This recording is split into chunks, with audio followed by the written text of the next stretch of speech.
Durante anos, eu saía do CTI, do pronto-socorro, direto para o consultório, achando que o meu cansaço era excesso de trabalho. O despertador tocava, eu pulava da cama no susto, tomava um café preto em jejum e achava que eu já estava pronto para atender, para fazer os procedimentos, né, para viver. E eu não estava. Isso que é interessante. Eu estava em um modo de sobrevivência, antes das 8 da manhã. Eu começava o dia num susto, com um despertador forçado, com uma inércia do sono, que é aquele estado que a gente acorda sem acordar, sabe? A gente fica meio lento, demora para pegar no tranco, e já em estado de aceleração. E o pior, eu achava que isso era o normal de quem era produtivo. Foi só estudando neurofisiologia do estresse, na prática e nos artigos, que eu entendi. Não eram os pacientes que me esgotavam, era a forma como eu tratava o meu próprio cérebro antes de atender o primeiro deles. Existem hábitos que você tem hoje que você jura que são neutros ou até saudáveis, que estão programando o seu cérebro para a ansiedade e para o esgotamento. E eu precisei de quase 13 anos de medicina para entender o que eu vou te entregar nos próximos minutos.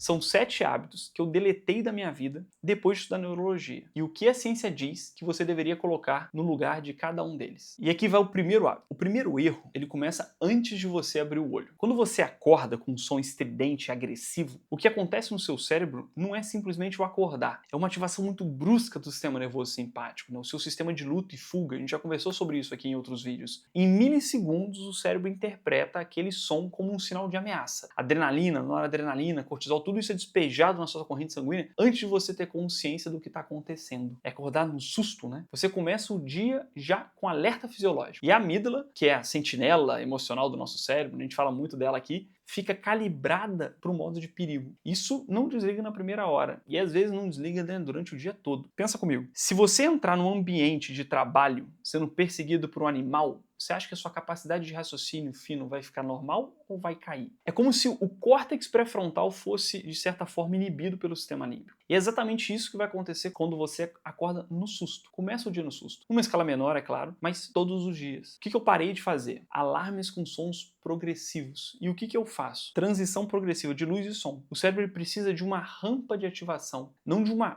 colisão. Eu fiz um vídeo até explicando aquele relógio que eu utilizo que vai clareando o quarto, né? Como se fosse imitando a luz do sol nascendo. Eu fiz isso porque, infelizmente, eu tenho que botar como se fosse um blackout no meu quarto. Isso me atrapalha, que o ideal é que a gente acorde com os primeiros comemorativos do dia. E um despertar natural. Eu preciso ali de ainda do meu alarme. Mas alguns relógios, né, como o próprio iPhone tem, o Android tem, eles têm um sistema de progressão do áudio. Você seleciona ali um áudio um pouquinho melhor, né?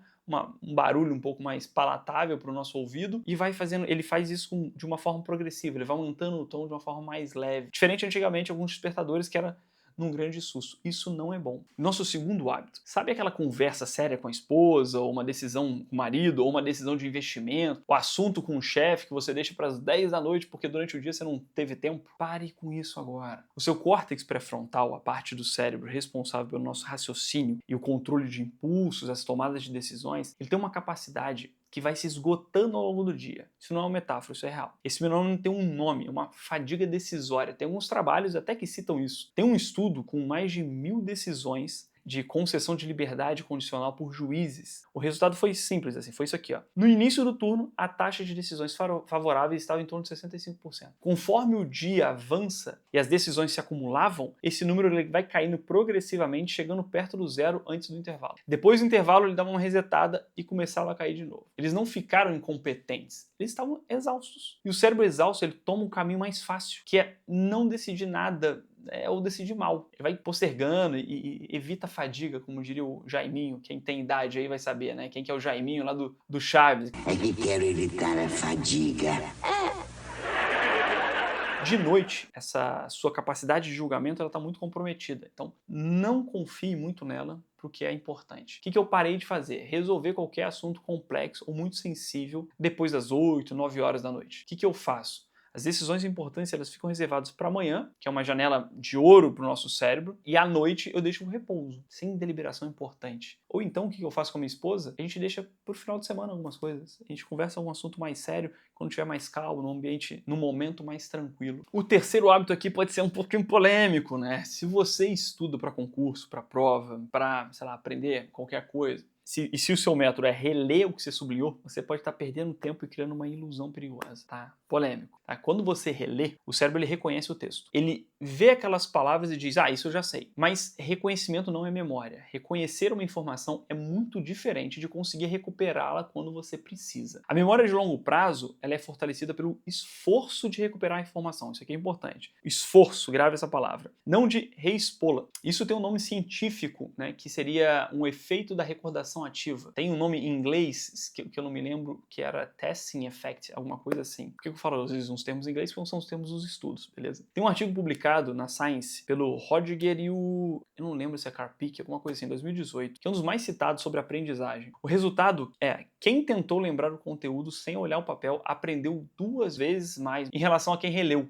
Isso está na descrição do estudo. E tem um dado que me marcou bastante. Os alunos que reestudaram se saíram melhor em testes feitos 5 minutos depois que eles reestudaram, mas os testes feitos 1 semana depois, os que praticaram a recordação ativa, foram muito superiores. E é o que vale para a vida real, né? Para o trabalho, para o nosso consultório, para a nossa vida, para a memória de verdade, é a memória de longo prazo. Então o que eu parei de fazer? Reler a anotação de aula, de artigos e livros de uma forma mais passiva. O que eu costumo fazer? Eu fecho o material, tento explicar ele em voz alta, o que eu acabei de estudar, ou converso com minha esposa sobre isso. Se eu travo, eu sei exatamente onde eu preciso voltar. E esse esforço que vai criar a sinapse e vai ajudar a sedimentar essa memória de longo prazo. Interessante. Tenta explicar para alguém, tenta explicar para você mesmo, como se você estivesse apresentando uma certa aula. O quarto hábito aqui, né? Imagina, sei lá, no elevador, na fila do banco, no banheiro, esperando um café ficar pronto, você pega o celular. No primeiro segundo de tédio. Eu entendi o tédio como um tempo desperdiçado, né? A gente quer fazer hiperprodutivo, e ele não é. Ele é o tempo em que o seu cérebro faz um trabalho mais importante que existe. Organizar, conectar, criar. Quando você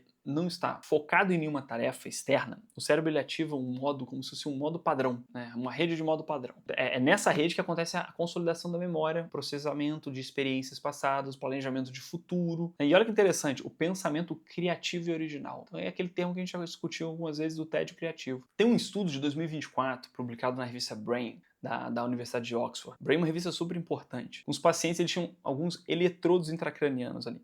Os pesquisadores eles estimularam eletricamente regiões dessa rede de modo padrão que a gente tem e mediram o impacto da criatividade. O resultado foi interromper essa rede reduziu significativamente a originalidade das respostas. Isso não é uma correlação, é uma casualidade demonstrada em experimento. Toda vez que você pega o seu celular no tédio, você está interrompendo, de certa forma, esse processo. Você está impedindo o seu cérebro de fazer um trabalho de uma faxina e de criação. O que eu parei de fazer? Usar o celular em momentos de espera e de pausa. O que eu faço? Tolero o tédio. Olho para o nada, deixo o cérebro trabalhar sem estímulo externo nenhum. É estranho no início, sabe? A gente quer pegar o celular ali, scrollar alguma coisa. Mas com o tempo você começa a perceber que são nesses momentos que as melhores ideias elas vão aparecer. Então, quando você estiver caminhando, estiver no elevador, para um pouquinho, olha para as pessoas, caminha, olha para o céu, olha para as coisas à sua volta. O que vai acontecer contigo primeiro, né? E começa a reparar que algo muda. Esse algo eu vou deixar para vocês. Depois vocês falam aqui comigo no comentário. O quinto hábito. Esse foi um dos mais difíceis aqui para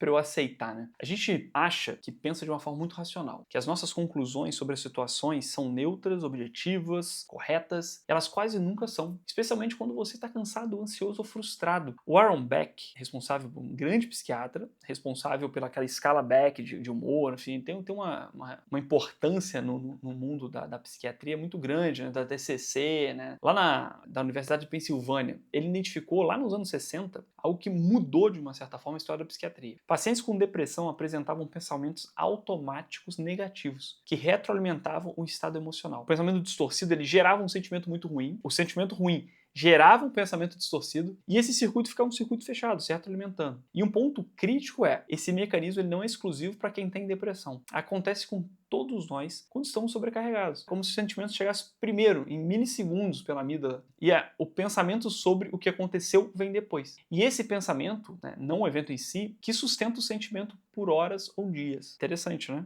Uma decepção que poderia ser resolvida em 5 minutos, com uma conversa normal, pode virar uma ruminação de 3, 4, 5 dias, se você deixar esse pensamento automático te conduzir. O que eu parei de fazer? Agir com base no que eu sinto naquele momento, sem filtro nenhum. O que eu faço agora? Quando eu percebo que eu tô no estado emocional negativo, um pouco mais ansioso, irritado, frustrado, sei lá, cansado, eu pergunto, faz sentido eu pensar dessa forma agora? Ou meu estado emocional que está distorcendo a leitura da situação que eu tô tendo? Se você não tem certeza, clareza, algo que a gente pode fazer também é anotar o problema num papel e deixar para processar com a cabeça um pouco mais fria. O papel tira o pensamento da nossa cabeça, coloca para fora, onde você consegue enxergar, se dá forma para aquilo com mais objetividade. E depois você resolve. Deixa ali como se fosse um stand-by. Daqui a pouco eu vejo isso com mais calma, né? Com menos sentimento, menos afetado. O sexto hábito. Tem muita gente que se orgulha de ser multitarefa. Eu respondo e-mail enquanto eu estou numa reunião, enquanto eu escuto um podcast, enquanto eu estou lendo alguma outra coisa. Isso não é eficiência, é uma ilusão que o seu cérebro te vende. O cérebro humano ele não processa duas tarefas cognitivas complexas em paralelo. O que chamamos de multitarefa, na realidade, é alternância rápida entre as tarefas. E cada alternância tem um custo cognitivo. A gente falou disso num dos vídeos já também. Tempo de reorientação, maior taxa de erro, maior fadiga acumulada. Tem alguns pesquisadores que mediram esse custo, mostraram que essa mudança de tarefa ela pode consumir até 40% do tempo produtivo de uma pessoa. 40%. Interessante isso. A gente pode perder 40% em atritos de troca de contexto o tempo inteiro.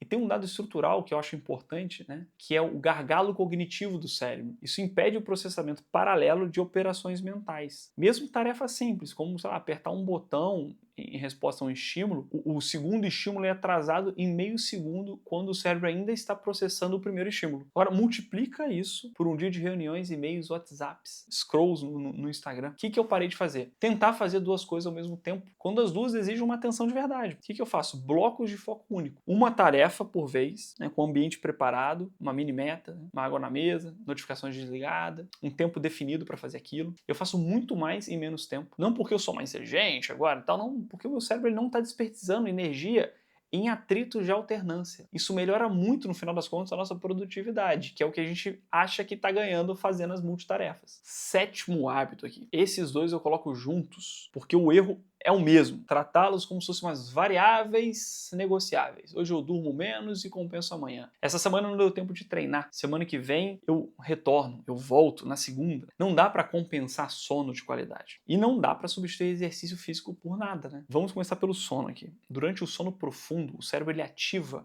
o sistema linfático. Já ouviram falar do sistema linfático? A linfa, que ajuda ali a drenar algumas coisas. A gente tem os gânglios linfáticos, são os linfonodos, que estão cheios de anticorpos para ajudar a gente ali de uma forma de proteção do nosso sistema imunológico. A gente tem um sistema linfático, que é o sistema responsável pela limpeza do lixo do cérebro. Vamos lá, vamos botar mais ou menos assim, né? Um sistema que remove os resíduos metabólicos acumulados ao longo do nosso dia. Entre esses resíduos tem uma proteína importante chamada beta-amiloide, que é um dos marcadores, né, muito associados, mais associados ao Alzheimer. E tem muito bem descrito isso, sono ruim crônico não é só cansaço, é um acúmulo progressivo dessas toxinas no nosso cérebro, dessas proteínas. Tem um ensaio clínico randomizado com 182 pacientes, publicado num periódico interessante, vou deixar todos os artigos aqui, que comparou pessoas privadas de sono com quem dormia normalmente. O resultado, uma única noite de privação foi suficiente para produzir déficits intelectuais mensuráveis em atenção, memória episódica, memória de trabalho e capacidade aritmética. E outros marcadores inflamatórios estavam aumentados em quem dormia mal, em comparação a quem dormia bem. E isso é bem descrito na literatura. Perda de sono ou a qualidade de sono ruim está, sim, associada ao maior risco de Alzheimer. Isso é sério. É para dar um medinho? É para dar um medinho, às vezes a gente só com medo que funciona. Agora vamos falar de exercício. Tem um ensaio clínico muito legal, tá aqui o link também. É publicado na PNAS, tá? Uma revista muito importante com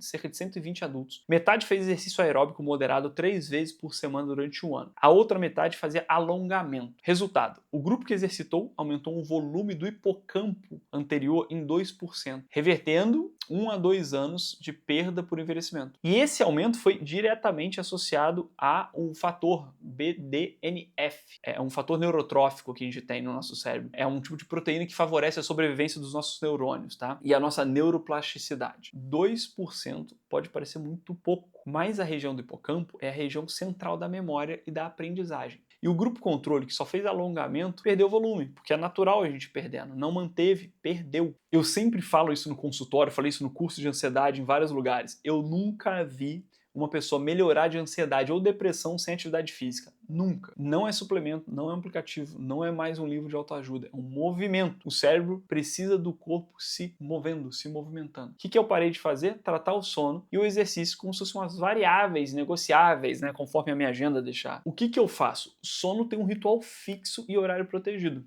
E exercício é parte da minha semana. Não dá para deixar no horário que sobrar, será que vai dar para fazer? Não, isso é inegociável. Sono e atividade física são inegociáveis, beleza? Enfim, e eu quero que você entenda isso. A sua biologia não perdoa. Não tem como enganar o sistema nervoso por muito tempo. Durante anos eu tentei ser o médico que ignorava essas regras, tive um burnout, já falei isso para vocês. O preço foi alto, foi um esgotamento importante, tem isso na minissérie. A ciência ela tá aqui, os artigos estão na descrição, mas saber o que é certo não muda a sua vida. O que muda é o que você faz com o que você sabe. Escolha um desses hábitos, desses 7 hábitos, para mudar nessa semana. Um só. Faz um teste. Depois vem aqui me falar se funcionou ou se não funcionou. Sentir é automático. Agir é escolha, beleza? A gente se vê no próximo vídeo.